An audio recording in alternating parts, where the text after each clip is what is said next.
தூசியில்லா கரும்பலகை அளிப்பான் என்ற இந்த செயல் திட்டமானது வகுப்பறைகளில் சாக்பீஸ் கொண்டு எழுதும் பொழுது காற்றில் பறக்கும் சாக்பீஸ் துகள்களால் நமது மூச்சுக்குழாய்க்கும் நுரையீரலுக்கும் சுவாச மண்டலத்திற்கும் ஏற்படும் பாதிப்புகளை கருத்தில் கொண்டு உருவாக்கப்பட்டது.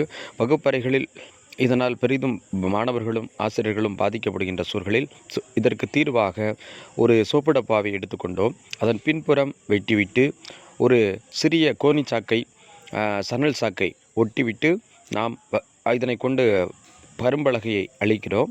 அவ்வாறு அழிக்கும் பொழுது காற்றில் பறக்கின்ற தூசுகளில் கிட்டத்தட்ட 80% மேல் இந்த சோப்பு டப்பாவினுள் சேகரமாகிறது. அந்த வகையில் சுற்றுச்சூழலுக்கும் நமது மனித உடல் நலத்திற்கும் இந்த செயல் திட்டம் மிக முக்கியமானதாக இருக்கும் என்பதில் எங்களுக்கு சந்தேகமில்லை.